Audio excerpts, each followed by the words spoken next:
We're starting a few minutes late again today. I apologize for that. However, we will be going for about an hour and 20 minutes, so probably till about 8:30 on the East Coast. Every weekend, Fridays and Saturdays, we are bringing you answers to our live Q&A. Ask me anything social studies related, history related, all of the above, topics, questions, material you want to go over, social studies, social sciences, geopolitics, both past and present, that are appealing and interesting to you. That is what we are doing. That is what we are going to be doing throughout this live stream. Hello, welcome. Good to see you, Seth. Hello. We are going to be doing that throughout this live stream today. And Simon's here. Great. Great to see you, Simon. My wonderful moderator, Simon the Bunny, will be putting the social media handles in the chat and moderating the chat as we go through it. And hopefully you all have a lot of great questions and historical information to ask about. We've had some really great discussions. This started off with me doing this just on Saturdays. 6 p.m. Eastern, and yes, there are the social media handles. I'll pin that, so if anyone wants to follow me on any social media platforms, they can do so. And make sure to subscribe and like. That's how you become a friendly neighborhood historian. It's as easy as liking and subscribing. Well, good. I'm glad you got the notifications. That's really great. But anyways, so we started off doing this on Saturdays only, Saturday, 6 p.m. Eastern, and you can go back and watch some of those. Those are some of the earlier live streams. We've come a long way. We didn't have the tripod, so that I could use both of my hands and gesticulate more, as is common for Italians, JK. We didn't have that. We didn't have 5,000 subscribers, over 5,000 subscribers. We were just kind of going as it was, and we didn't have anyone to moderate the chat. We didn't have social media back then, so we had a lot of different things going on there. And now we're good to been good to go. Xinyuan, good to see you. Eventually over time we decided to branch out. People wanted to do it on Sundays, so we had a live Q&A, ask me anything about history, social science related, history of any part of the world, on Saturdays and Sundays. And then we eventually started doing it on we eventually decided that we would have 3 live streams, and we have Friday night. We had a nice one last night, nice small intimate crowd, some really great topics and discussions, and we had that last night, and then we have Saturdays. This is our 3rd week doing this. I think 3rd or 4th week where we have Fridays and Saturdays live stream Q&A. Ask me anything with the Friendly Neighborhood History channel, where we talk social studies, history, and anything you'd like to talk about related to social sciences, both past and present. And then Sundays is a live stream lecture format, 4 p.m. Easterns. It's a Sunday afternoon lecture about history where I talk about certain historical topics that are interesting. So we'll be back with that tomorrow, talking a little bit about the results of this U.S. election and its historical impact as we move away from politics, which has been common on the channel for the last few weeks. And that will be looking at who the heck is Grover Cleveland and how was the 2024 election historic, and some other things going on. So, yeah, I don't know what you're referring to, Caleb, but so this is what we do on this channel. This is what we talk about in this channel. It's friendly neighborhood history. It's different historical topics, social studies that you are interested in. So if you have anything history related, social studies related, drop it in the chat. This is a live Q&A AMA where you can ask me anything about history or social studies. It is what we do here. It's what we enjoy doing here. And if you like learning more about history and social studies, please be sure to like and subscribe. It really helps the channel grow.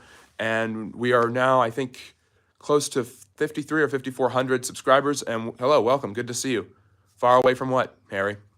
And our goal is to hit 6,000, a friendly legion of friendly neighborhood historians. So I'm not the friendly neighborhood historian. If you like and subscribe, you can become the friendly neighborhood historian. Join us at the live streams every weekend. Watch the full-length videos.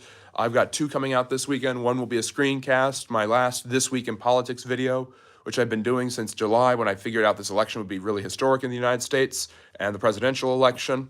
Ratan, hopefully that answers your question. But I realized that was extremely important. There's a lot going on there. But I also decided that I'll be doing a full-length video about that. And on Monday, I'll be releasing a full-length video about the history and importance of Veterans Day. Veterans Day in the United States is a 3-day weekend for many Americans, and it is a federal holiday, and it celebrates the ending of World War I. It used to be called Armistice Day, but has become a day where Americans tend to celebrate their veterans. So I'll be doing a video where I talk about the history of World War I, the armistice, the end of World War I, its impact and significance in history, but also the individual history of Veterans Day in the United States. So, yeah, you are part of the Legion. So if you're one of the strongest commanders in the Legion, we've got some amazing moderators and great people people that I've seen all the time who come every week and really enjoy and ask all sorts of important questions. Russian agent, there's nothing to be sorry for. I'm just glad you're here. And if you have anything social studies related you'd like to talk about, I'm assuming Ukraine is part of that, you can drop it in the chat and I will get to it at an appropriate time. So thank you for not spamming. I appreciate. I'm glad you're having here. No one has ever no one has ever apologized for spamming before. So I really appreciate that. Interesting. That's interesting, Caleb. You're Ukrainian. Hello, welcome. Thank you for joining us. So if you like learning about social studies, if you have a social studies or social science topic you'd like to ask, drop it in the chat. We will be here for the next hour and 15 minutes.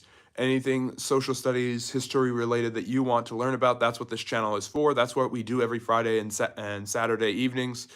Bring you a little bit of history, some social studies. Yeah, whatever, it's up to you guys. Ask me anything, ask as many times as you want, and I just go through the chat vertically. The more people we get, the more questions we get, and we've stayed here sometimes 45 minutes afterwards just talking about history of you guys, and we really, really appreciate doing it. And my wonderful moderator, Simon, as well as my other moderators, Matt and Rodolfo, always do a great job of handling the chat, getting to your questions and asking things on their own that really help get the ball rolling. So that's what we're here for. That's what we always do. And of course, we'll be doing our live stream lecture format tomorrow at 4 p.m. Eastern. Like and subscribe. Check out that long format comment. Look for that screencast video about the election, as well as the video coming out on Monday about Veterans Day and World War I. Okay, so this is a great question. Russian is asking, when did Ukraine and other countries get independence from Russia and the Soviet Union? So obviously Ukraine is on, and yeah, Seth, you're right. I'm going to tell a longer story here, though.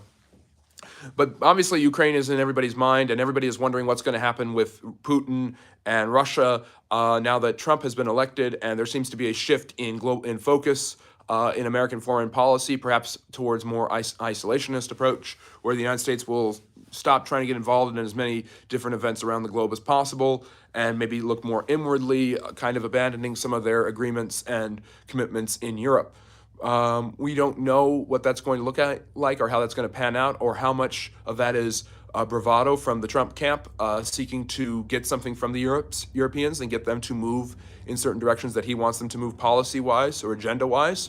But basically, nobody knows exactly what's going to happen with Ukraine. However, I am reading now that both Presidents Zelensky and Putin are talking with President-elect Trump and want an end to this what would you call it, this war, this conflict as soon as possible.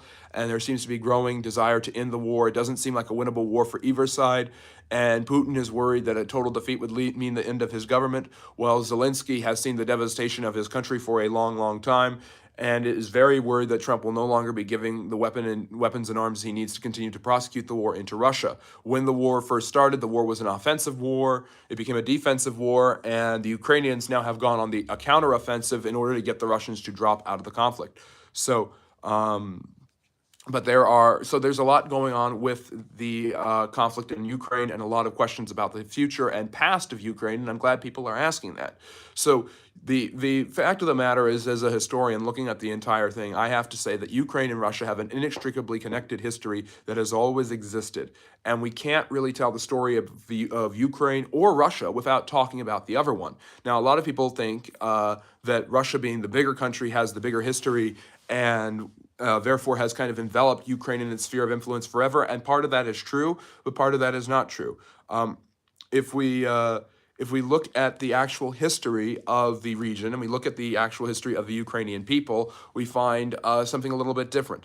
So starting in the 9th century and the 10th century, there was a influx of Viking raiders and immigrants and warriors coming into the Dnieper, Don, and Volga River regions, and setting up small settlements along that area, and eventually they intermarried with different Eastern European Slavic groups there, and they decided to do more and more working with them, and they intermarried with them, and many of the Vikings who had the money, who had the military strength and had the might, came to lord over these groups, and eventually their intermarriage and their line became known as the Rus. And the Rus set up several different settlements, and the most formidable of these settlements was the settlement of, Rurik. Rurik is the founder, one of the first Viking princes to rule over these people, and they set up a city in Kiev, and now it's called Kyiv, but it was called Kiev back then.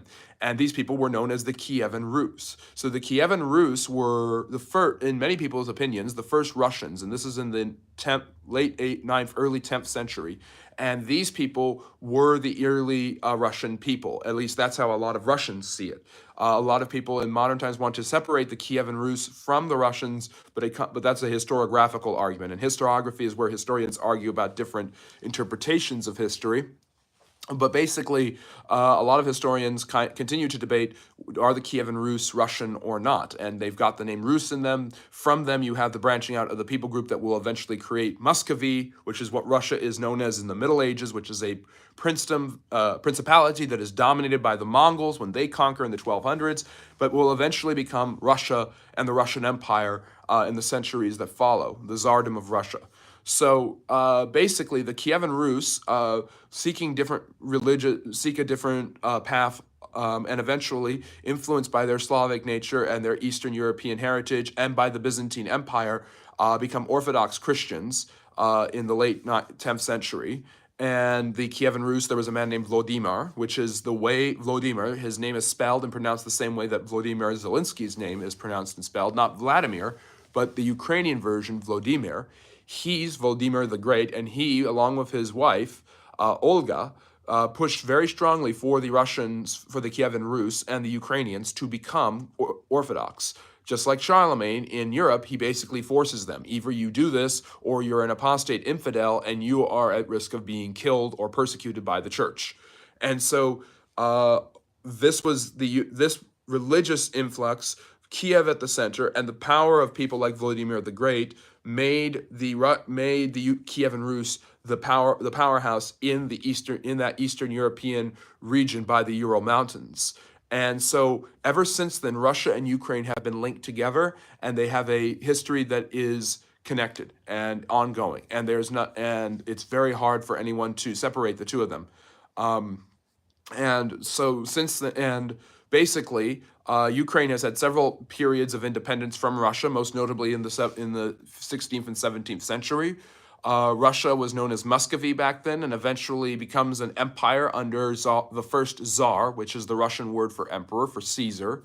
The first Russian emperor, Ivan IV, Ivan Grozny, Ivan the Terrible is what we know him as in the West, creates the Russian Empire in the mid-1500s. Russia is economically, socially, and politically behind all the other European countries, England and France and the Holy Roman Empire, and Spain. And yet, by that point, Muscovy and the Russian Empire become the predominant force in Eastern Europe, and will remain that way until they are replaced by the Poles in the 17th century.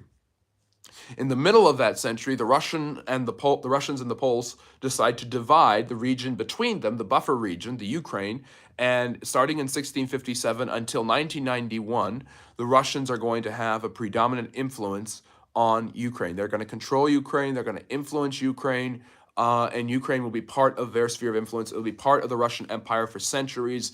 The Ukrainian culture will be a little bit different. Ukrainians will be seen ethnographically and sociologically as different from Russians in Russia, but the Ukraine will be part of the Russian Empire. It'll be a fertile land, it'll be a breadbasket of Eastern Europe, particularly for the vast Russian Empire, which stretches from there all the way to the Pacific and into Alaska at this point, when you get into the 1700s. So Seth, you're right. It's a big, long history, and it's all over the place. And at the end of the day, the Ukrainians continue to be part of the Russian sphere of influence. The atrocities and genocides committed by Stalin are committed mainly against Ukrainians in the 1920s and 30s. Ukraine is the site of many battles between Russia and Poland, Russia and France during the Napoleonic Wars, Russia and Sweden and Russia and the Ottoman Empire. So Ukraine becomes one of the biggest centers of Russian geopolitical activity and military conflict, and it's used as a buffer zone between Western Europe and Eastern Europe. A lot of people think that the Nazi Germans were the ones who developed the Lebensraum conflict, that they needed more land to protect themselves from invaders and people who were not like them and did not share their values or heritage. That is only partly true. I would argue as a historian that the original concept of Lebensraum comes from the Russians.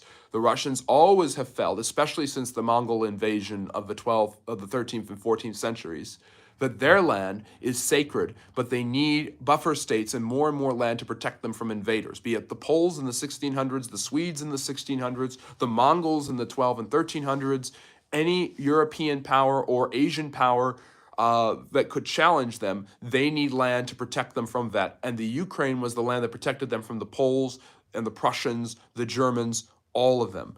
And also, part of the region of the Ukraine that's extremely important that Putin went and seized in 2014, a decade ago now, is the Crimea.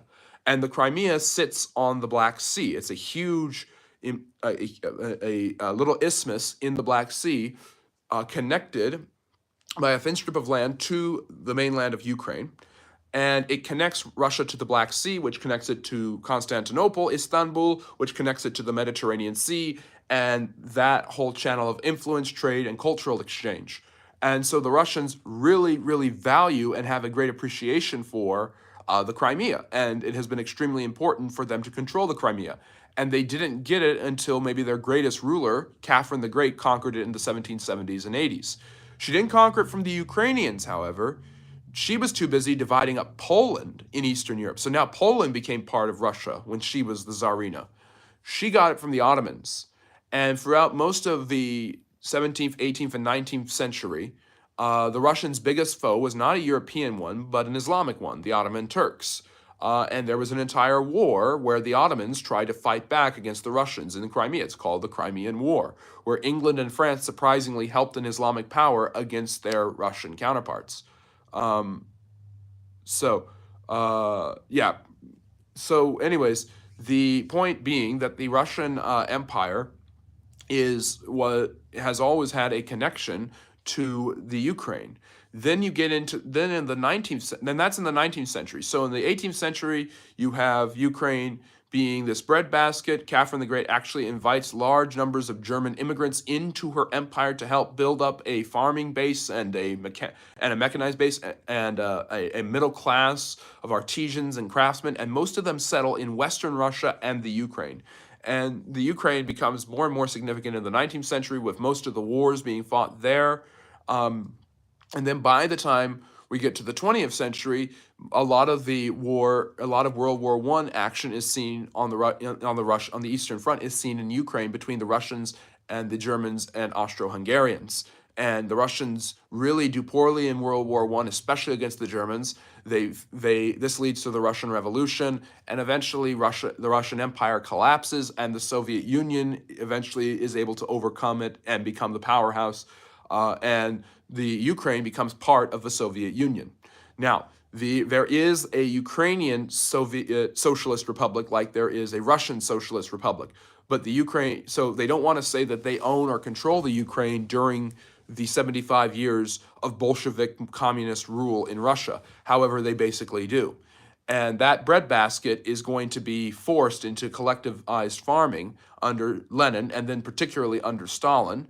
And Stalin is going to target the more wealthy peasants in that region called kulaks, who have more property, produce more yields, and make more food. And basically, because he targets and exterminates them, it's going to lead to mass starvation because you have less crops and less food available, and millions of people will die. It's called the Holodomor. This is 10 years before the Holocaust. It is the loss of about 5 to 6 million people, 25,000 people dying a day, most of them through starvation, but many of them through Stalin's repressive tactics. Many Ukrainian peasants have all of their food seized, and then by the Red Army, the Communist Army, and then the communists stand outside their farms and wait for them to starve to death. So there's a lot of that going on during the reign of Stalin. So basically at the end of the day, the Soviet Union is going to continue to oppress and control the Ukrainians. Nikita Khrushchev is from Ukraine. He's part of the government of the Ukrainian Socialist Republic, and then, of course, rises in the echelons of the USSR before he becomes the surprise premier after Stalin's death in 1953. Beria, one of Stalin's closest lieutenants, was also from the Ukraine. So there's this inexorable tie that continues, And then all of a sudden in 1991, with the fall of the Soviet Union and the end of the Soviet socialist republics all throughout Eastern Europe, you have this breaking of the umbilical cord that has tied Ukraine to Russia for a millennium, about a millennium, uh, if you want to go back that far. And all of a sudden, Ukrainians have their own right to self determine and they have their own country. And the last 30 years has been this tense figuring out of where they stand. And it's gotten tenser and tenser until it led to the 2022 war. And this war is almost 3 years old, by the way, and it probably will hit the 3 year mark before it concludes. But who knows where they're going to go and how they're going to get to the drawing table. Nobody knows, but it looks like the war is getting close to its conclusion. The devastation of the Ukrainian land by the Russians has been awful, but this is not the first, but it hopefully is the last time this happens. Ukrainian independence and autonomy has bothered the Russian people a great deal. It's bothered Putin, just like it bothered the czars, just like it bothered the Marxists. It's bothered all of them. And we don't know what's going to happen next or where this is going to go next. But basically, the idea that Russia feels it can control Ukraine has its history in a long time ago when Russia did control Ukraine. And you could argue that Ukraine controlled Russia, that the earliest Russian society was created by the Ukrainians and the Kievan Rus. And that's something that Putin probably doesn't want to talk about or deal with. However, it is part of the history.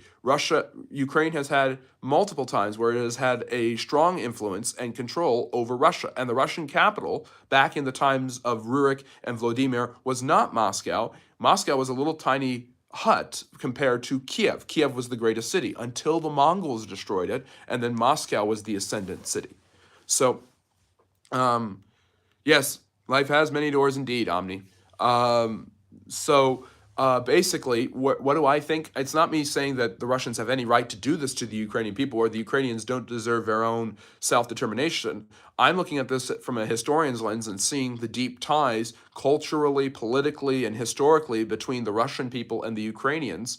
And basically, the Ukrainians don't want that anymore, and the Russians want to relive their former glory. And if you're a glorious Russian emperor, like Putin wishes he could be, or you're a powerful, repressive Marxist dictator, like Putin also kind of wishes he could be, a nationalist Marxist dictator, if there's such a thing, you focus in on controlling the Ukraine. And you focus in on that breadbasket, you focus in on the Donbass region with all the oil there.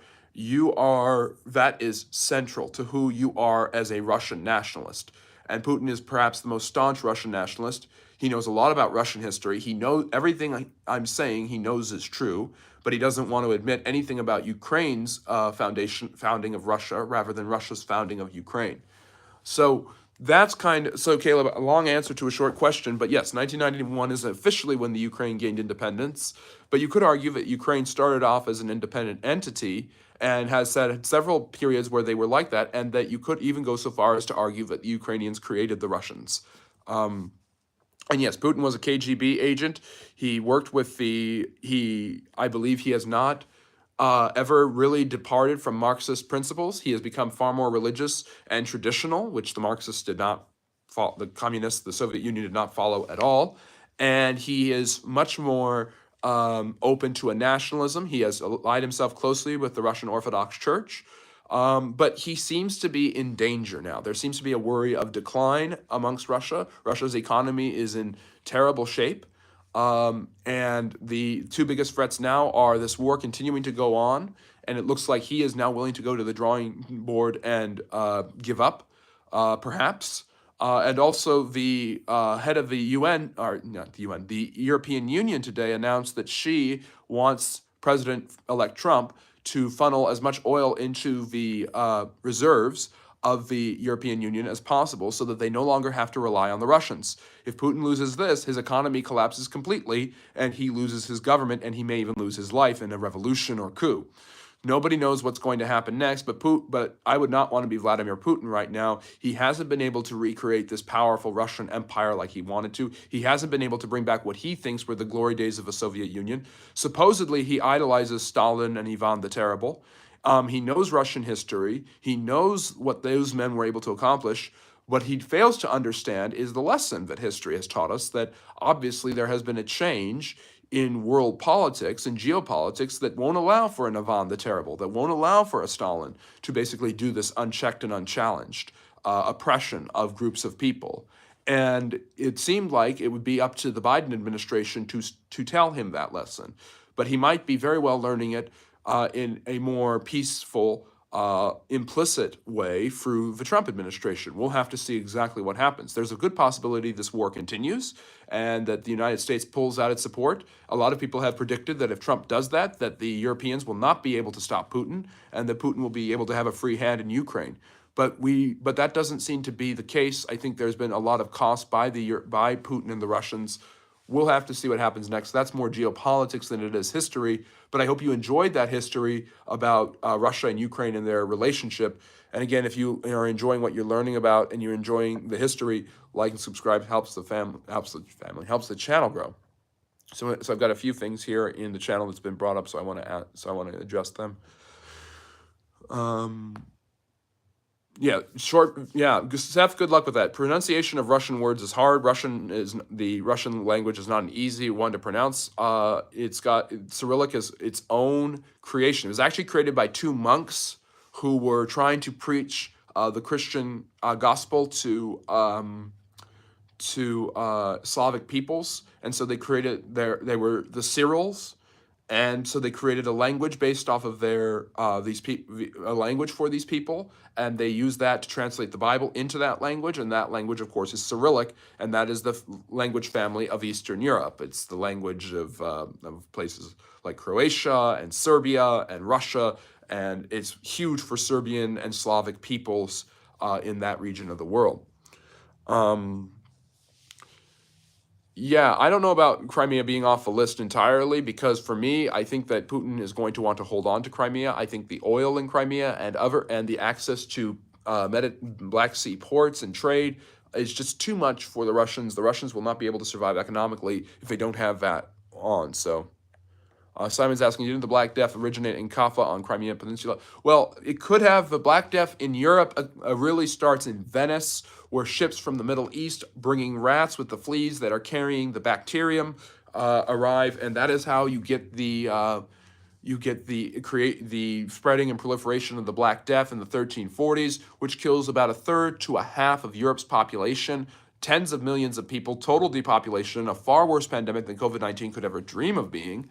That really just destroyed Europe's system and and forced it to rebuild. Might have even precipitated the Renaissance and cultural changes and the longing for discovery and the discovery of the New World later on by the Europeans.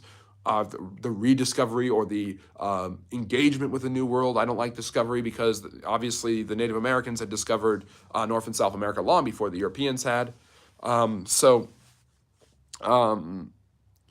Yeah, so I wouldn't say that the Black Death starts there. The European phase, which is what we know most about, despite the fact that the plague affects Russia and China, it actually goes to Russia and China after it goes through Europe. So in the early 1350s, Russia's getting hit by the plague. It's the late 1340s when we get the Black Death as we know it, with the doctors who wore those very long noses, which they believed was a way not to keep them safe. It wasn't that mask wasn't to keep them safe from the disease, but it was a way for them to be able to sniff out and detect the disease in their patients. That is why those doctors in the Black Death era wore those very strange masks with the long elongated nose, almost like an anteater, or armadillo. So the major Black Death that we know about, which is also the origin of Ring Around the Rosie, A Pocket Full of Posies, Ashes, Ashes, Death, We All Fall Down, died. That actually originates in Europe. It originates in the port city of Venice, which is the biggest trading, it's almost like a city-state in Europe at the time, and they bring it from the Middle East, is my understanding. So Simon is saying, obviously there is a Cold War, but what would you say is one of the main things causing tension in Eastern Europe today based on history pre-1945? I have learned a bit about in the last few years. Yeah, I would say that the Cold War has done that, and kind of this new trajectory of these countries in Eastern Europe. I would say there's a hesitancy for democracy in a lot of parts of Eastern Europe. You look at Yugoslavia, Romania, You look at the Soviet satellite states of the Warsaw Pact during the Cold War. None of those countries ever understood what democracy was, being ruled by communist dictators. And whenever they got a whiff of freedom, such as the Hungarians in 1956 and the Czechs in 1968, they were brutally repressed by the Soviet army. So the truth of the matter is, there's a lot of ethnic tensions: Croats, Serbs, Slavs. These people do not always get along, and there's been a lot of that going on. That's caused huge problems in the history of that region. Yugoslavia was basically created to be a country that could sustain all of them, and the only reason Josip Tito was successful and was not seen as a brutal dictator, despite being extremely repressive, was because he was able to balance out between the people groups in Yugoslavia that had all been kind of thrown together: the Serbs, the Croats, the Slavs, the Czechs, and be able to create a balance and a semblance of peace between these different groups. So that's what he's really known for. So I think there's ethnic tensions. I think there's linguistic tensions. And I think those aren't going anywhere. And I think that I think those pre-1945 issues stem all the way back to World War I, the oppression of the Ottomans, and the fact that the Balkans and southeastern Europe were controlled by Muslims and not able to develop kind of their own independent, nationalistic, and religious separation the way the rest of Europe was for centuries. So, Seth is asking, why do some people still justify Stalin and like him? Because I think that Putin justifies and likes Stalin because he sees Stalin as strong, and I think historically people have been fascinated by strong men. They find strong men to be interesting, and basically Stalin gains a following because he is a strong, militaristic dictator with a cult of personality. Now, Stalin was not intellectually brilliant, but he was very strong-willed. He was extremely paranoid, and he was willing to repress anyone who got in his way. And a lot of people saw for instance, after World War II, a lot of Americans saw Stalin as the ally. Stalin had held off the Germans. Stalin had gotten to Berlin first because the United States let him get there first. Stalin was seen as somebody who had made World War II go the way the Allies needed it to go and had whipped the Germans. And that's partly true. But Stalin's atrocities, the Holodomor, things like this, were not known to the ordinary person at the same level and scale that his actions to defeat the Nazis during World War II were known. So at the end of the day, his behavior is justified by a lot of the time because of his aggressive attitude, because he defeated the Nazis, because communism is generally seen as better than Nazism, which isn't true. Communism has killed far more people than fascist ideology. It's not even close. Obviously, that doesn't take away from how horrible and awful the Nazis were and the terrible, terrible things that they did in a very short amount of time, which is just ghastly, and you can't even really quantify it.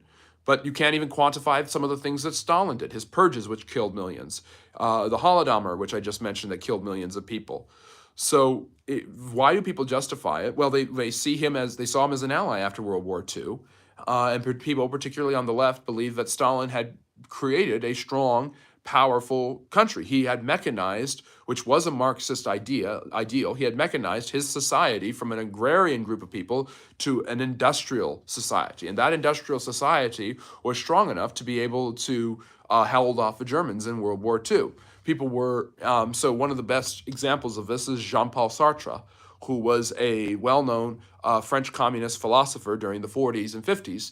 And Sartre said that basically, when people asked him about the certain atrocities that Stalin had committed, Sartre, seeking to defend communism and defend Stalin and look at Stalin as the friend of the United States and the West, said, well, in order to make an omelet, you have to crack a few eggs.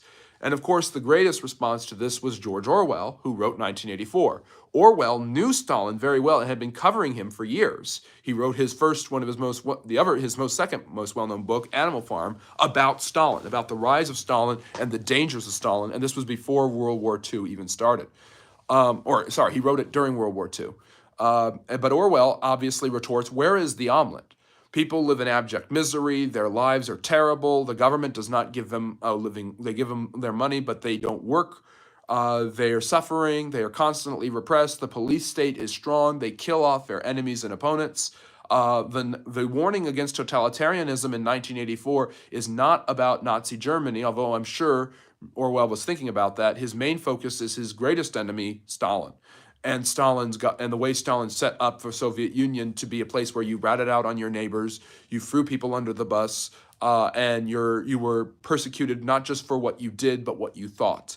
And the Gulag Archipelago by Alexander Solzhenitsyn exposed this more. But basically, throughout the 1940s, 50s, and 60s, more and more evidence came out that Stalin was not the hero or friend of the United States. Obviously, the start of the Cold War made it clear that the United States hated Stalin and Stalin hated them. And I would, as a historian, say that both sides used each other in World War II more than they helped each other in World War II. And I would argue that Stalin used the United States more than the United States used him in order to survive, but also to manipulate. And Stalin sent many hundreds of spies or dozens of spies into the United States during his time. He was very concerned with spreading communist influence as much as he could throughout the United States during the 30s and the 40s.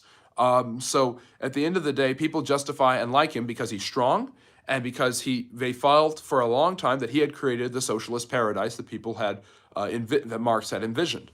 But this was not true, and it was so convincingly not true that eventually he kind of fell out of vogue with people on the left, and they turned their attention to other revisionist figures like Mao. And when Mao had his problems, they turned to other figures, and many on the left still say that basically, on the far left, that real socialism in its purest form, communism in its purest form, the way Marx intended it to be, has not been tried yet, in kind of a pushing the goalposts back argument, I would say. But basically, Stalin is seen, and even away from the ideology, Stalin is seen as a Russian hero because he kept Russia safe, won the war against the Germans, and also, of course, was able to defeat the Nazis during World War II and make his country strong and mechanized and industrialized. Stalin was not his name. Stalin is a title, man of steel. That's what it roughly translates to. So, do you think the Stalin statue should have been erected in Volgograd? Did Putin do that? I don't know much about that statue. I don't think there should be any statues to Stalin. And if you look at the end of the fall of the Soviet Union, they were tearing down statues of Stalin in the 1990s. What is the most historically accurate Call of Duty game? Well, that's a video game question, and I know a little bit about video games. I haven't played a lot of Call of Duty games, but I would say the one that I grew up playing was Call of Duty 2, which, although not hugely historically accurate, was a very fun introduction, a very FPS introduction to World War II. So obviously, Call of Duty 2 is considered by many to be one of those gold standard video games that helped create the first-person shooter revolution, mainly caused by the Call of Duty line. So, an interesting video game question there. Simon is saying, I'm very anti-taking historical statues down. However, this one was erected in recent history. Yeah, I don't know if you should be erecting. So I agree with you, Simon. And as a historian, I obviously think this is important. The taking down of statues of historical figures, where do I stand on that? I like what Emmanuel Macron, the president of France, said a couple of years ago when activists sought to take down a statue of Napoleon. He said, we must understand our history. We will not take down this statue. Governor Andrew Cuomo of New York a few years ago refused to take down a statue of Columbus, citing Columbus's importance as an Italian and the significance of Columbus Day to Italian Americans who were heavily persecuted and mistreated in the United States. And that's why they created Columbus Day, as a way to create more toleration and acceptance of Italian Americans. And if you don't know about that, and if you don't believe that, go check out my full-length video on Indigenous Peoples Day and the celebration of both Indigenous Peoples Day and Columbus Day on the channel. I do a full-length video once every week. But basically, at the end of the day, where do I stand with the statues and taking them down? I think that when you erect statues to famous figures or infamous figures, as I consider Stalin to be a more infamous figure, obviously, as I think many people in the West do, and I'm sure, and a lot of people in Eastern Europe, especially in places like the Ukraine, see Stalin in that light. Putin doesn't, but that's Putin ignoring history, choosing to ignore history that he full well knows. But the truth of the matter is, I would not say in the United States that it would be a wise thing to make a statue to Jefferson Davis right now. Jefferson Davis was a slave owner, the president of the Confederacy, and a man who did terrible and despicable things and fought for a terrible and despicable cause. A good historical approach to the Civil War for Americans would be to say that the United States defeated a rebel nation. Rather than thinking of the Confederacy as part of the United States, it should be seen as a rebel nation.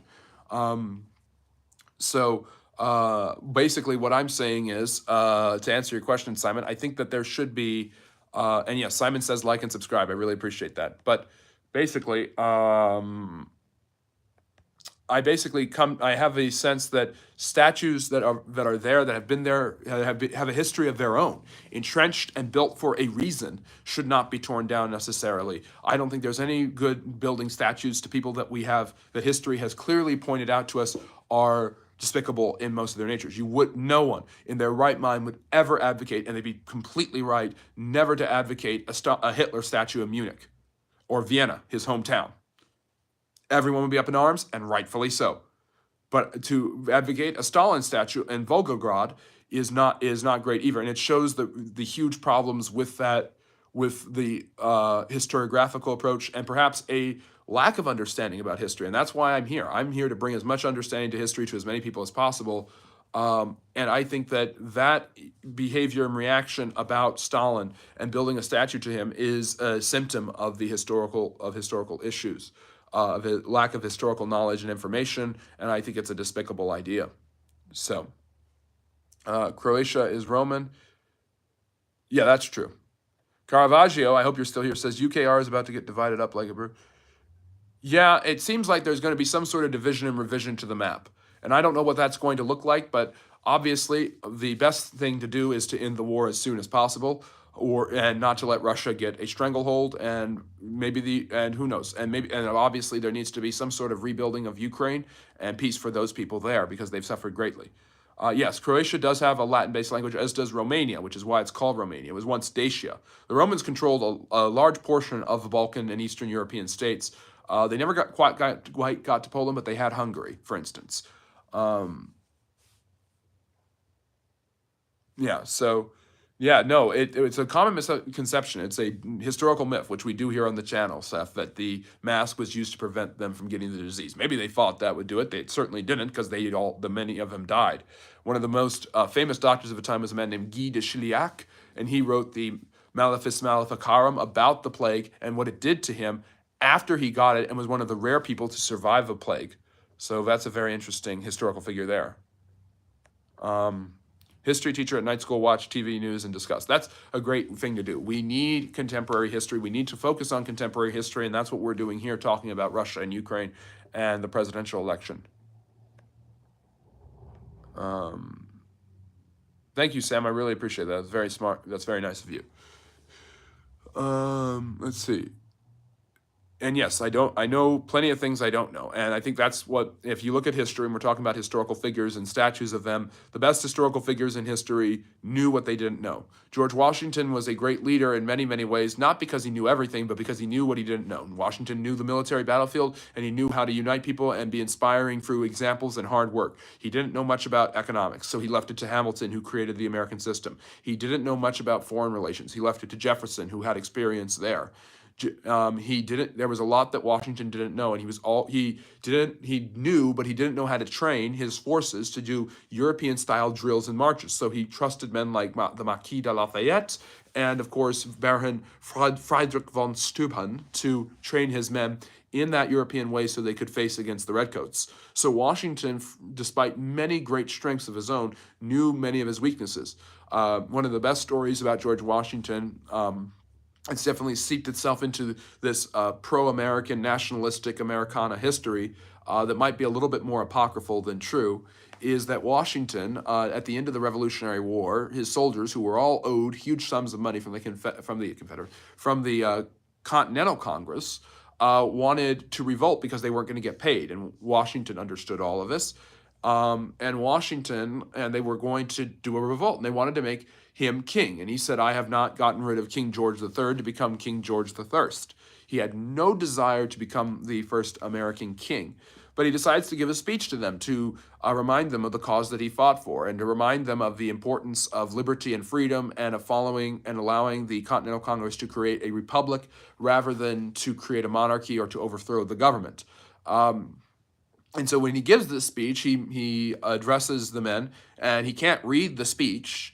He's not a very good speech maker. He's not a great writer. He's not an intellectual like Jefferson or Hamilton or Adams or Franklin, but he is extremely passionate and with a sort of a subtle, um, subtle, principled way, extraordinarily passionate.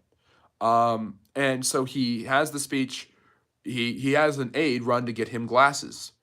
The aide comes back, and Washington says, "I am sorry that I require these to read the speech, but I have grown old in the service of my country."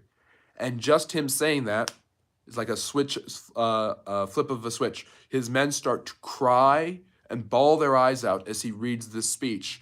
They realize the level of his sacrifice was so great that he had become an old man. He never wanted to be a general. He never wanted to be a commander. Well, he knew how to do it. He wanted to live on a farm. He wanted to be a gentleman farmer. Now, of course, being a gentleman farmer at that time includes the dark side of George Washington and many of the founders owning a large number of slaves. George Washington's teeth, his famous wooden teeth, were not made of wood. Many people have said they were made of ivory. There is a chance that they were made by the bones of dead slaves. Possibly. But Washington, interestingly enough, never wanted power. He did not want to be in command, but he knew and that's what made him so good. He was that hesitant leader who's the best type of leader. He was not ambitious. He was not selfish, and he wanted to go back to farm on his at Mount Vernon, which was his wife's estate. His wife is the one that had gotten him the slaves, but he wanted to be a gentleman farmer. He was a surveyor. He didn't see himself, and he was great in battle, but he didn't see himself as a militaristic person. He styled himself off of the Roman general Cincinnatus. Cincinnatus took dictatorial power twice for the Romans as their consul to defeat barbarians who were threatening the city. After doing this, he relinquished that power because he believed in the Republic and went back to farming. And Washington wanted to do this like Cincinnatus.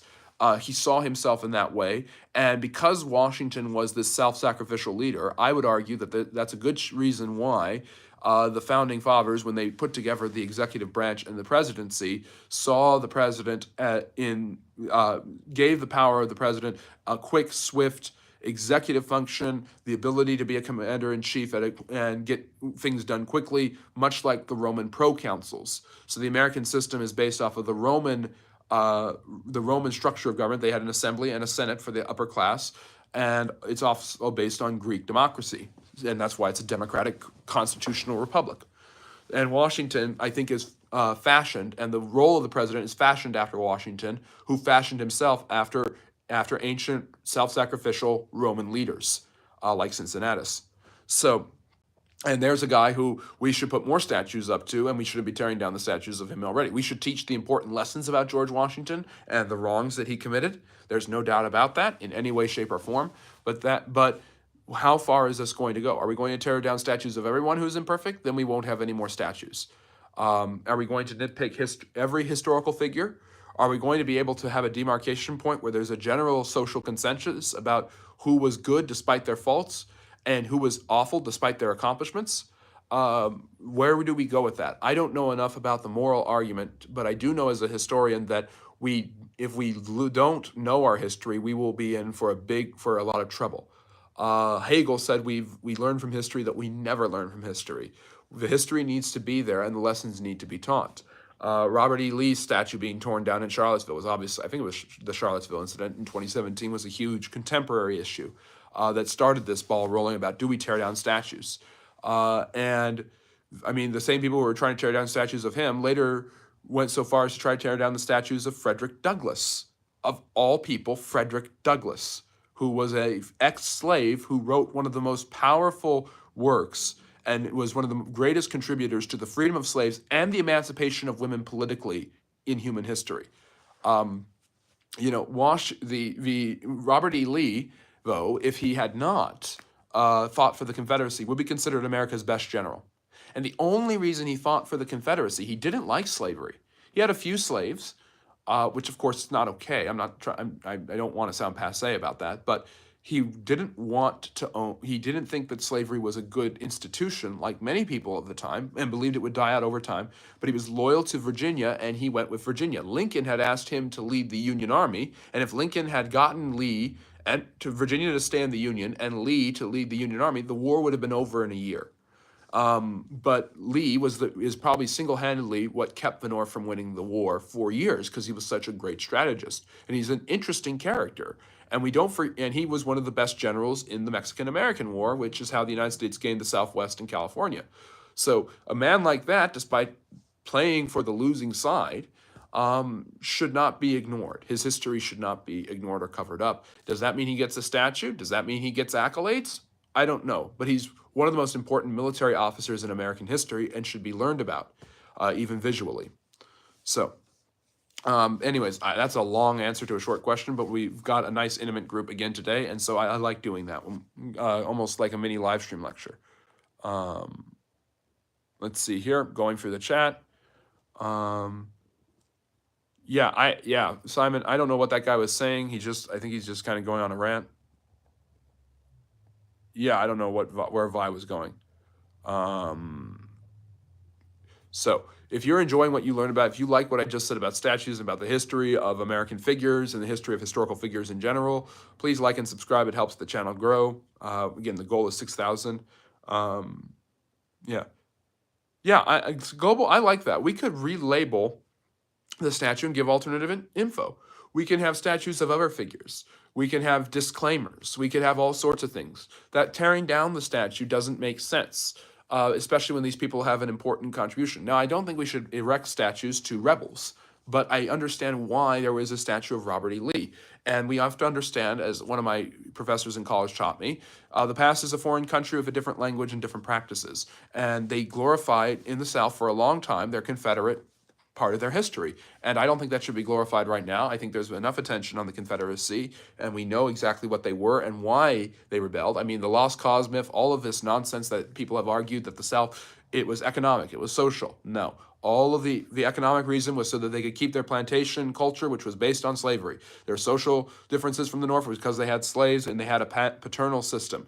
Their complaints about immigrants in the North, those immigrants were free and they had slaves. Their reasons for seceding was because they thought Lincoln was going to take their slaves away. Their reasons for states' rights was because they had slaves that they thought would be taken away by the federal government.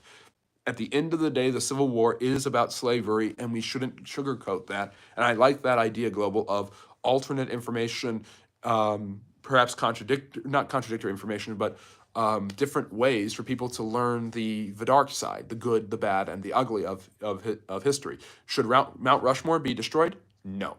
But should Mount Rushmore's history be told, which I've done on the channel too, in shorts and things like that? Yes. Mount Rushmore is beautiful. It's an amazing monument and it's incredible how they built it and designed it. It's an incredible monument to 4 extremely great people who did a lot of great things and had a lot of bad things about them. But it's also land that belonged to the Sioux tribe. The Sioux Nation. I shouldn't say the Sioux tribe. The Sioux were not one tribe. They were a bunch of different tribes like the Cheyenne and the Lakota. And that land was sacred to them. Now, that land had been sacred to other tribes like the Pawnee and the Blackfeet, which they had driven out of that land before that, but albeit as it may, that didn't give the United States, obviously, the right to take that land from them. So there's this interesting tension in history where we have to acknowledge evils in past. And I will argue as a historian, a historical approach to that is, if you go back 1,000 years, very few people were talking about, in France, for instance, we're talking about the history of Charlemagne and how he brutalized and killed people and forced them to accept Christianity. They saw it as God's will. This is a modern invention in the West where you can criticize your own society up, down, left, right, and center and get awarded for it. It used to be if you criticized your culture, your religion, your history, no matter where you were in the world, Eastern or Western, you were probably on the chopping block because how dare you criticize your society? How dare you criticize your country? I would argue you do not find intellectuals in Saudi Arabia today critiquing Saudi Arabia's history, Saudi Arabia's oppression of women, any of these things.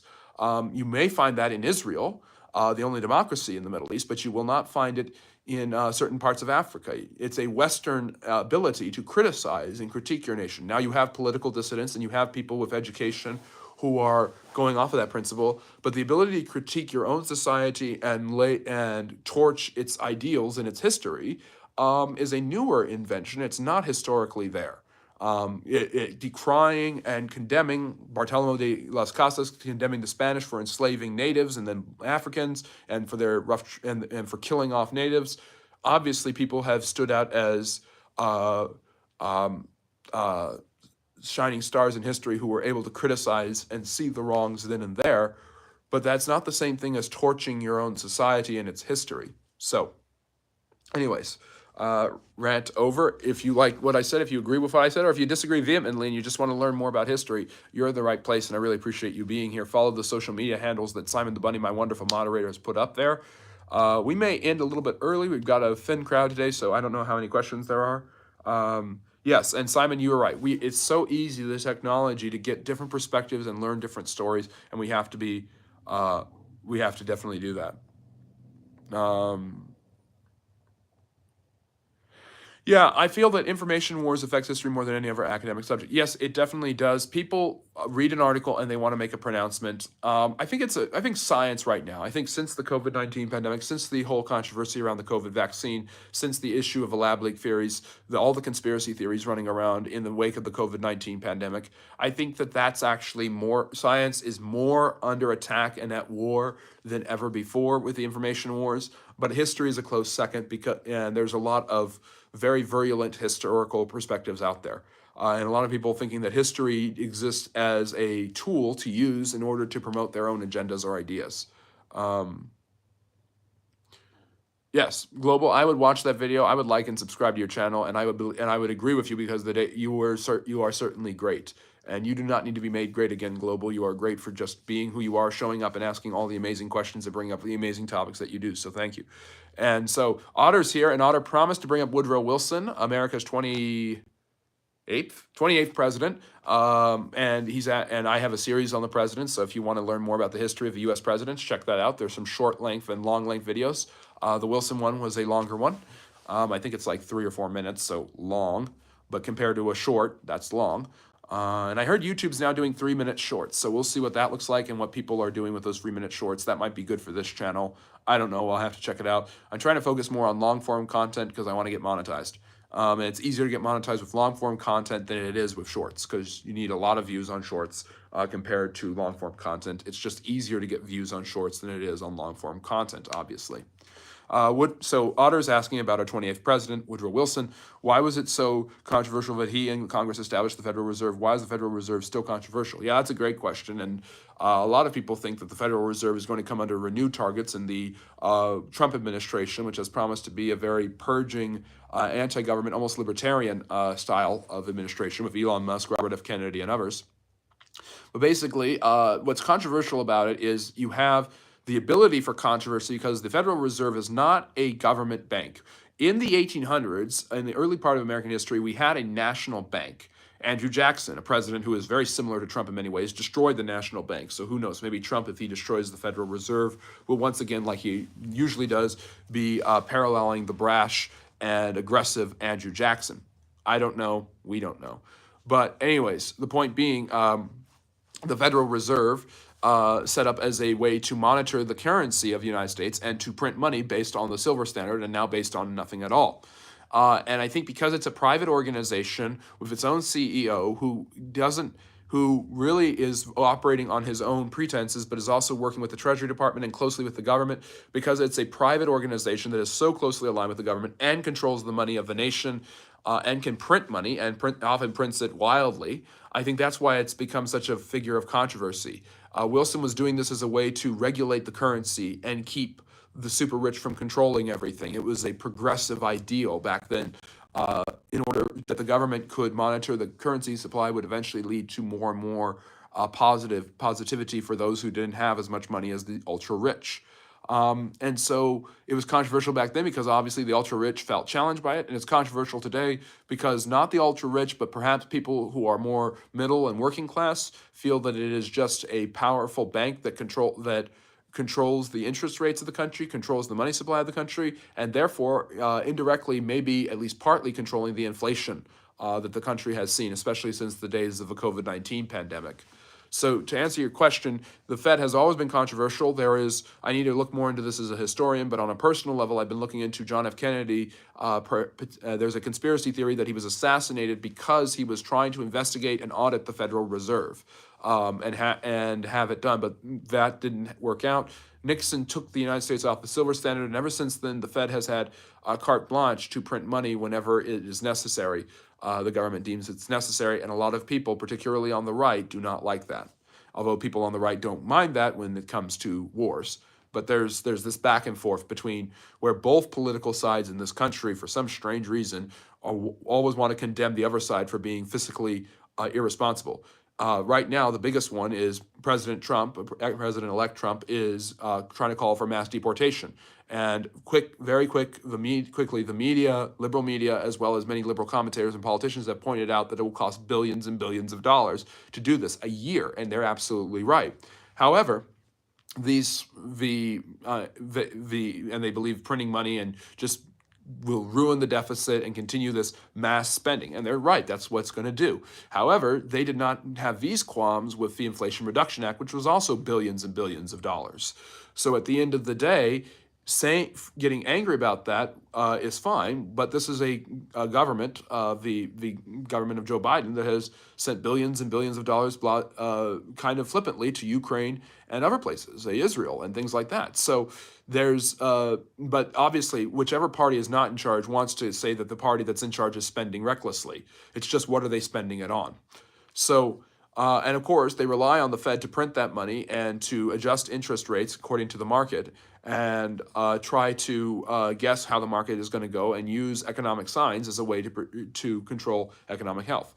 So a lot of people feel that the Federal Reserve, which is not a bank I could go into and open a checking account tomorrow, but is a private bank, controlling the money supply and the interest rate supply, and therefore partially controlling inflation, makes them corrupt, or dangerous. So hopefully, Otto, that answers your question. And it's seen as and I think in Wilson's day it was seen as government overreach. And there have been several presidents, Harding and Kennedy, who both coincidentally died in office. Who obviously Kennedy assassinated. Harding died of a heart attack. I've often subscribed to the theory that his wife poisoned him because she was tired of him sleeping around on her. Florence Harding. It's an interesting story. Check it out. Although there's no real historical evidence for that, Harding was known as a philanderer in his day. But I think but those presidents had problems with the Federal Reserve and thought that it wasn't a good strategy for the United States. And now Russian agent is asking, are we close to World War III? So I'm going to make a full-length video, probably one of these days, where I'm going to explain why we've had 3 world wars. In my opinion, as a historian, there have been 3 world wars. Obviously, the second and the third would be what you guys call the first and the second. 1914 to 1918 and it's not 1939 to 1945. It's 1937 when Japan was invaded by China till 1945. Those 2 world wars are what I call the Second and Third World War. The First World War, in my opinion, is what we call the 7 Years' War, or the French-Indian War, is what Americans call it because they don't know about the European side of the conflict. But basically, from 1756 to 1763, and it started in America in 1754, France, Russia, Prussia, Great Britain, and Austria fought a land war in Europe. They fought in India. They fought off the coasts of Africa. And the Indian allies of the French fought against the British and their Indian allies, known as the Iroquois nation. The Iroquois Confederacy, really interesting, by the way. So there was fighting in North America, Africa, India. The colonies were fighting, and the mainland fighting was in Europe. Very similar to Now, it didn't include China and Japan like World War II and World War III would. It didn't include Argentina, as the Germans basically ticked off everybody with the U-boats in what you guys call World War I. But basically, I think there have been... I'm starting off answering your question with a technicality, Russian agent. There have been 3 world wars. And I would argue that was a world war that involved all different types of fighting. It's just not as documented because it's not as modern, and the technology wasn't as inclusive, and the empires weren't as big to include Africa, fighting all over Africa and the Middle East, like in World War I/World War II. So, basically, are we close to a war right now? We could be. It's very possible that compared to what I call World War II, 1914 to 1918, for the sake of your guys' understanding, I'll just say World War I, and I often use them interchangeably. But it's very possible that we are in a similar situation, not to World War II, but to World War I, where basically one domino fell over and then all the dominoes fell over. Basically, and I've talked about this on the channel so many times, more than World War II actually, basically World War One starts because the Austro-Hungarians their heir is killed by a Serbian nationalist. This causes Austria-Hungary to demand reparations from Serbia that Serbia is not able to pay. This is all a trap to get Serbia into war so Austria-Hungary can continue its influence in the Balkans. The Austro-Hungarians know that the Russians at this time, who believe themselves to be the protector of the Serbians and other Slavic peoples, will come in and attack them. So you've already got a war with the Serbians and the Russians. Germany promises Austria what they call the blank check, that if Austria attacks, or the Austro-Hungarian Empire attacks Serbia and Russia attacks them, they will attack Russia. At this point, thanks to Tsar Alexander III, there is the Triple Entente, the agreement, non-aggression pact between France and Britain, but an alliance between France and Russia. Germany knows under the Kaiser Wilhelm II, that France will immediately go to war with Germany. Germany knows to protect Russia. So Germany knows it's dealing with Russia in the east, France in the west. And so they have what's called the Schlieffen Plan. It's a quick invasion of France that knocks them out of the war, going through Belgium. Then they can turn their attention to Russia, which is more primitive, not industrialized yet, and will take longer to mobilize. So does this plan work? No. The British, in violating Belgian neutrality and oppressing the Belgian people, they tick off the British, who weren't going to get involved in the war, but because they honor Belgian neutrality, which has been basically guaranteed since Belgium became a country at the end of the Napoleonic Wars a century before this, the British get involved with the French and the Russians, and they later become known as the Allies, and Germany and Austria-Hungary, because they're in the center of Europe, become known as the Central Powers. The Ottomans, who are angry at the Russians for taking their land, will join the war and help Germany and Austria-Hungary as well. But it was a domino effect. One fell over, then another, then another, then another. And it was a series of inevitable reactions that led to, I don't like that term in history that much, but it's true in this case, that led to World War I, or what I would consider to be World War II. So World War III, which I would consider to be World War IV, could easily start with that domino effect. Israel attacks Iran. Iran retaliates against Israel, knowing the United States will support Israel. But Iran might very well have a blank check from either Russia or China to proliferate this attack, leading to China and Russia getting involved in the war. Then the United States and Europe and then Britain and France, they send their more forces into Ukraine and invade Russia. Then North Korea invades South Korea with the backing of the Chinese. Japan, being backed by the United States, sends forces into South Korea, and China attacks Taiwan. And the United States, which has said consistently will back Taiwan, backs Taiwan. So you have these small countries, like Serbia was, like Taiwan, like South Korea, like Israel, fending off larger countries and middle countries, like Iran would be a middle country. But then you have the big players. You have the United States, and you have Russia and China in this case, just like you had Great Britain, Germany, and France, and Russia in World War I. So it's very possible that it could start Russian agent, and it would start the way World War I, what I consider World War II to be, would have started. So we'll see. I hope that makes sense. Russian, I hope you're still here, and I hope you enjoyed that answer. Muhammad's asking, how's it going on? Do you guys know about Mohenjo-Daro? I've heard that name. I've heard it before. Is that a city? I believe it's an ancient city, is it not? Muhammad, I hope you're still here, and I hope you can give me some clarity, because I've heard that name. I know about it. Mohenjo-Daro. I believe it's an ancient Islamic city, isn't it? Interesting. That's really cool that you've driven all those cars, Caleb. That's really, really cool. Let me see. Just going for the chat now, guys. Yeah, Caleb, that'd be interesting. I think they do have one about World War I. But I know Medal of Honor, that series did. I don't know about Call of Duty making a Civil War game, but that'd be really, really cool. I haven't bought a Call of Duty game in 6 years. I'd go out and get that. That'd be really fun to see how they do it, because now it's just Black Ops, Black Ops, Black Ops. And they do have ones about the Vietnam War. Let me see. Washington, D.C. will be renamed Trumpville. Who knows? Thank you, Seth. I appreciate you coming to this channel, and Seth appreciates this channel. I hope you appreciate this channel. If you appreciate what you are learning about in the history that I'm talking about, like and subscribe. And even if you disagree vehemently, tell me why I'm wrong. Tell me what I learn from you guys. I've learned from you guys on many occasions. So please be sure to drop that and mention that.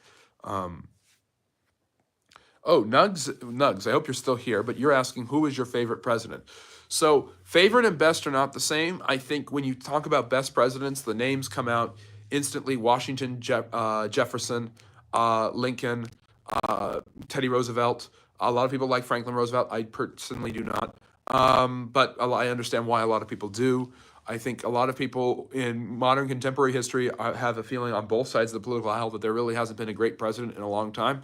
I know that Republicans and conservatives really like Reagan, and I understand why they do. Reagan has his faults, and Republicans and conservatives are not quick to talk about that like they should, be it the AIDS crisis or the Iran-Contra affair or the mass spending that he did.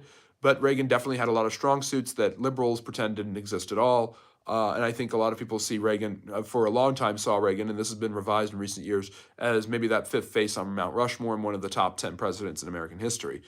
Truman, Eisenhower, great presidents that no one ever talks about, but a lot of people know about. I think that there are some really underrated presidents that don't get enough love, and the three that I would mention are James Monroe, who basically was the first president to stand up to Europe and stand up to foreign powers and say the United States will have some sort of influence on the world stage. With his Monroe Doctrine, said the United States is going to guarantee that Europe no longer colonize South and Central America. The first time an American president has ever spoken for a country that wasn't the United States. Monroe was extraordinarily bold and quite smart. He's also the president that got us Florida and ruled over a time of prosperity, change, and growth in the United States. James Polk, promised to be president for only one term, died shortly after from his first term. Really, really good at dealing with expanding the United States, got the Oregon Territory and won the Mexican-American War, winning California in the Southwest. And very had its problems, but very committed to the idea of America continuing to grow and become more powerful and important on the world stage. And third, William McKinley, very underrated, probably would be on Mount Rushmore had he not been assassinated and Teddy Roosevelt taken his place and then outshined him. If he hadn't preceded a president like Teddy Roosevelt, he could easily be considered one of the greatest presidents in American history. The man had a comprehensive civil rights legislation idea on his mind. He could have ended the civil rights. He could have tried to end the civil rights, the segregation problems 60 years before they were. He was committed to American exceptionalism.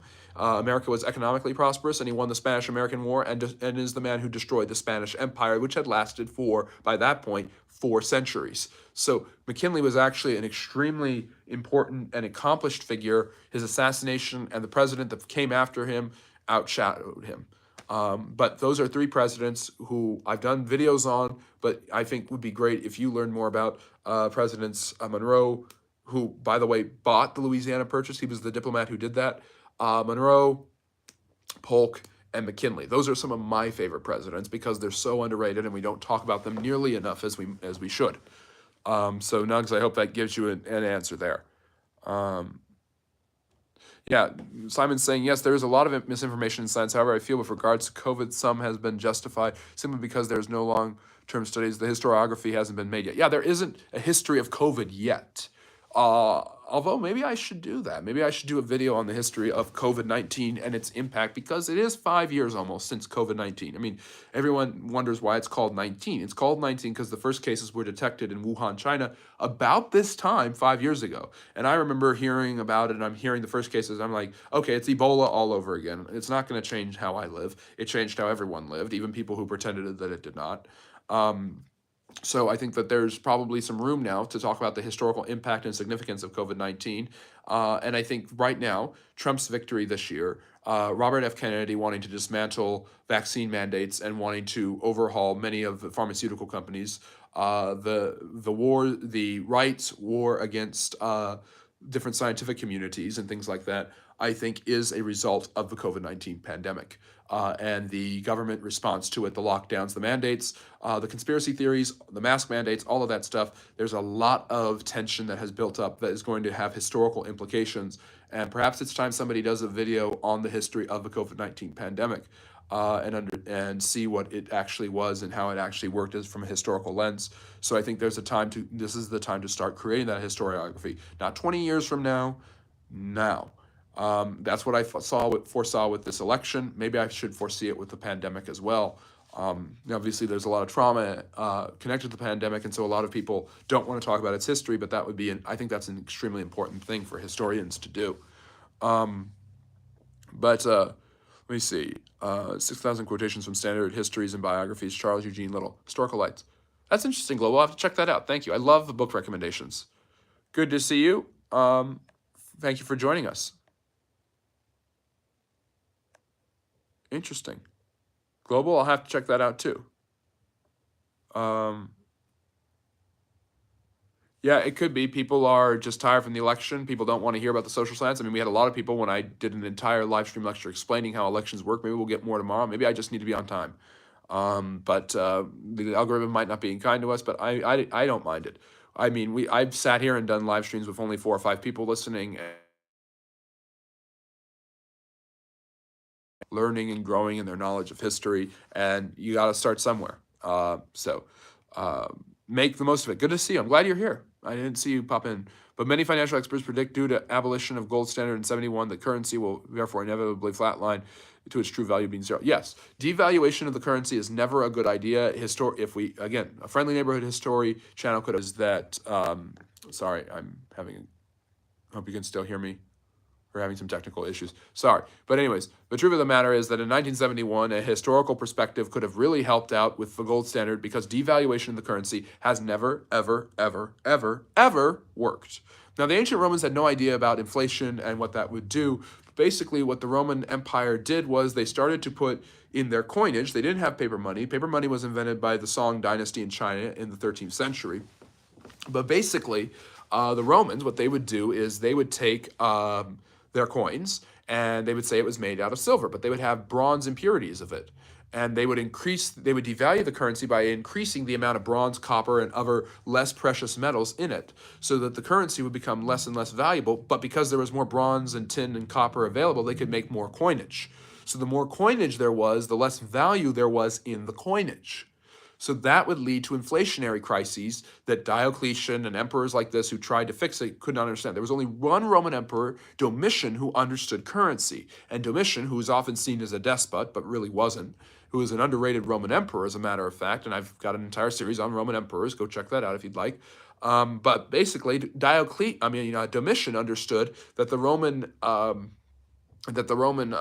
currency worked best when there was this ability to tax and raise funds for his armies. And that's what he did throughout his tenure as an emperor, and it actually worked out pretty well.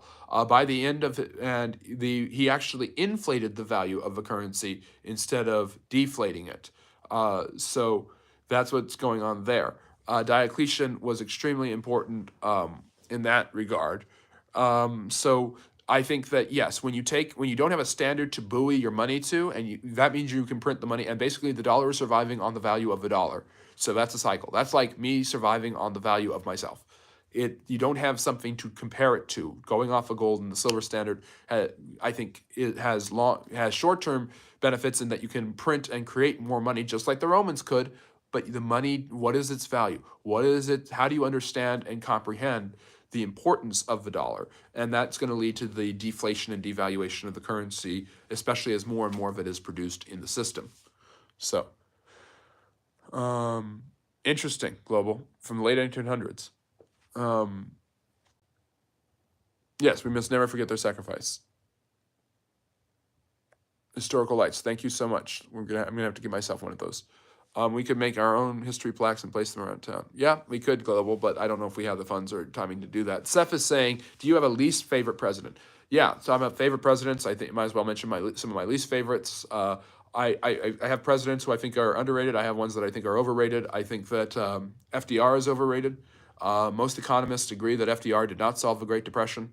FDR was a racist, or at least it seems that way. I mean, many of the presidents were racist by our modern standards, but nobody ever says it about FDR, but they should. FDR was against anti-lynching legislation. In order to keep the Dixiecrats loyal to the Democratic Party, he basically ignored civil rights legislations and civil rights issues.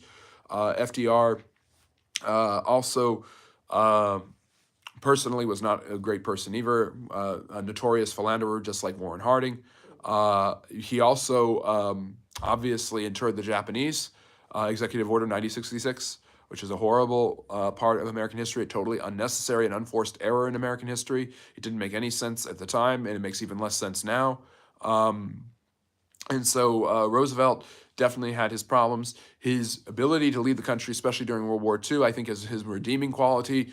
I'm not saying he's the worst president, but I'm saying that he does not, I mean, people put him at second behind Lincoln, ahead of Washington and Jefferson and Teddy Roosevelt, which is, I think, absurd as a historian, quite frankly. He does do a lot of good things, but he does some things that really detract him. So I wouldn't see him as the top 10 or top 5 president, maybe top 20, and maybe arguably top 10.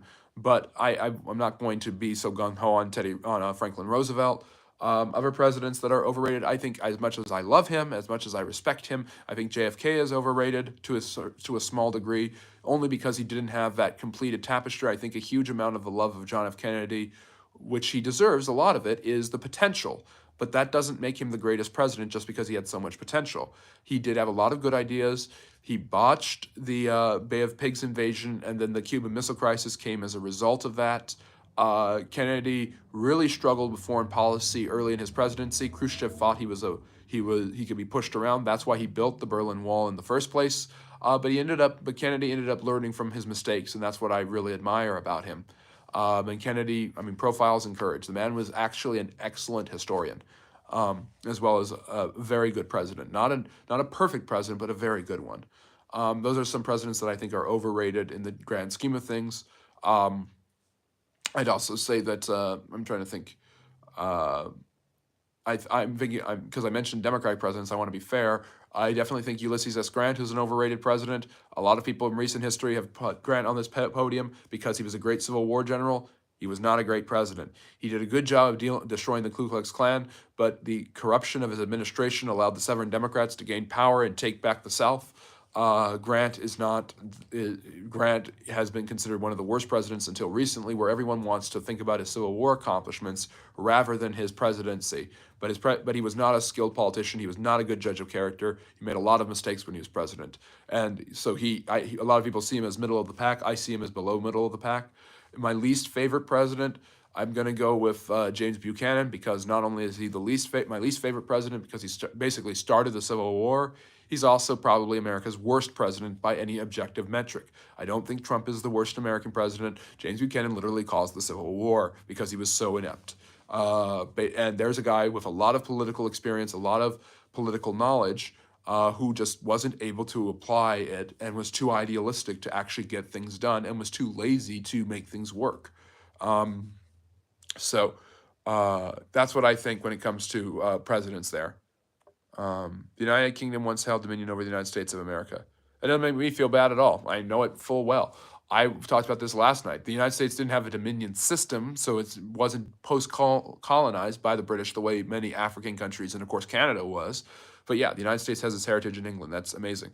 But the United States declared independence. Yes, of course, that's true. However, the American Revolutionary War, yeah, it's not until 1783. I almost say that the revolution really ends in 1783, and that's when America becomes its own country, not in 1776. Hello, welcome. Thank you for joining. Thank you, Stephen. Good to see you. Would it be if you wrote a quotation book? Would it be bias, and what bias? I would try to be as like I do on this channel. I try to be as unbiased as I possibly could be.